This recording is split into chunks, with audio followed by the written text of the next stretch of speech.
Good morning, everyone. I hope you guys are all having a blessed week. Hey, listen, I saw something in the news last week that I thought was so pathetic that it was actually funny. But listen to this. Oakland, California. Oakland, California is right across the bay from San Francisco. And a little while back, their police department had a huge building downtown. It had the main building and a substation. Both were downtown. Well, listen, the Oakland Police Department packed up and moved out of downtown.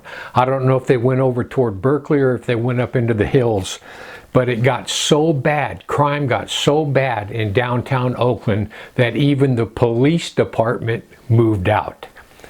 I guess the cops, when they would park their personal cars in there to go to work, their cars were being broken into, their police cars were being broken into.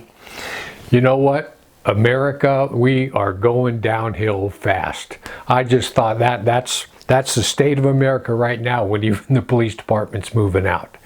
But I thought that was hilarious. So listen,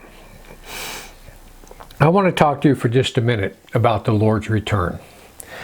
You know, the apostles and Paul, in their writings, they honestly believed that the Lord would return in their lifetime.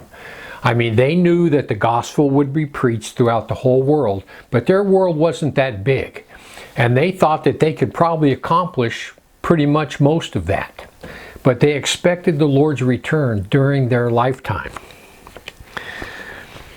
This is what it says in Romans 13, 12 to 14, and this is our text for today.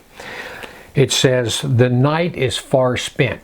By the end of Paul's life, he was saying, listen, guys, listen, it's time. The Lord's going to be back literally any time now. That's what he honestly believed. He says, the night is far spent. The day is at hand. Let us therefore cast off the works of darkness, and let us put on the armor of light. Let us walk honestly as in the day, not in rioting and drunkenness, not in chambering and wantonness, not in strife and envy. Put on the Lord Jesus Christ and make no provision for the flesh to fulfill the lusts thereof. People, listen. Paul gives us a list of things here that are not to be in the born-again believer's life. He's saying the time is at hand. The night is far spent. The Lord's return is at any time, and you need to be ready. And this is why. Because you don't want any shame in your life. When the Lord comes, you want to lift up your hands with a big smile on your face and say, Lord, take me. So I want to go over some of these things with you. First of all, we're to cast off the works of darkness. People, this is what that means. It means that you need to do a self-examination. You need to do a soul search. People, I do this literally sometimes daily, but once a week, I always ask the Lord, Lord, if there's anything in my life that doesn't belong there, Lord, help me to get rid of it. Because number one, when you do that, it keeps the demonic host from having any access to your life. The next one is, he tells us to put on the armor of light. People, listen. You need to be in a place legally, where the demonic host has no access to you. No access to you.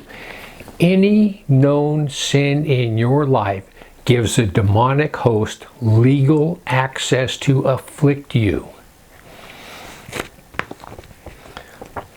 1 Thessalonians 5:5 says, ye are children of light. Ye are children of the day. We are not of the night, nor of darkness. People, listen, do a good self-examination and make sure the demonic hosts have no legal right to access your life. Next, he says to walk in honesty and truth. People, walk in honesty and truth. Is there anything in your life that's not truth? And you know what? We're to surround ourselves, the belt of truth. We're to surround ourselves with truth. Is there anything in your life that is not in truth? That is error. And error always comes in your life. We've talked about this many times.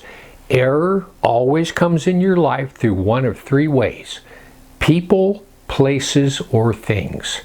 One of those three. The next one says that we are not to be in rioting and drunkenness. People, listen, rioting, that just means partying, getting drunk, partying, having a good time. Living for the flesh, living for yourself instead of living for God. And people, listen, there's a lot of Christians that fall into this trap. And the next one says we are not to be in chambering and wantonness. You know what that word chambering means in the Greek? It literally means something you would sneak off into a room to do.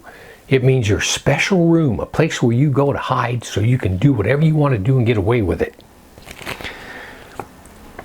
It's like a private room. It's like a bed chamber. So many people now sneak off into their bed chamber, their private room, so they can watch things on the internet that they're not supposed to be watching.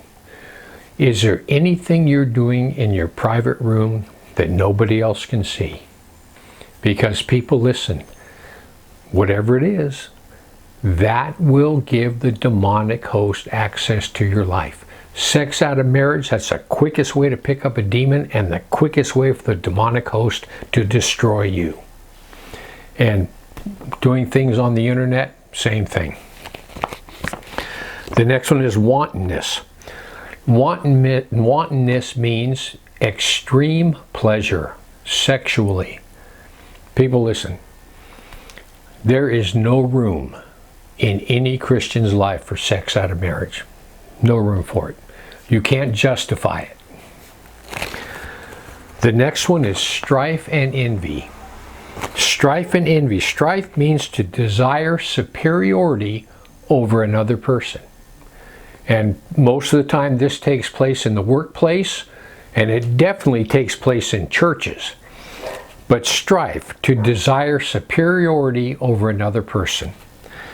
And the last one is envy. Are you jealous over the possessions or the achievements of any other person? Are you jealous of anybody else? People, listen.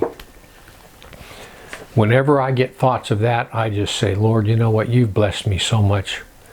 The Lord has blessed me so much, I have no right to be jealous of anybody else. People, listen, on the wealth scale, on the scale of wealth, when you take the poorest person, some little kid that was born in Ethiopia yesterday and will never own a pair of shoes in their entire life, compared to us in our houses. You know where you're at on the wealth scale? You are at 99.7. That's where you're at.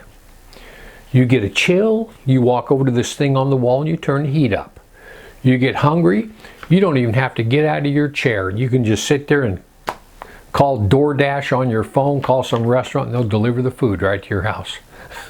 We live in the lap of luxury compared to everybody else. So anyway, listen.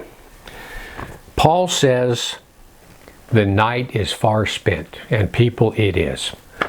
There are so many things right now. The Lord's return is absolutely imminent. The enemies of Israel, the Psalms 83 war, all those countries are right there on Israel's border ready to attack. And then right after that happens, the Ezekiel 38-39, all those countries have all signed treaties. They're ready to attack.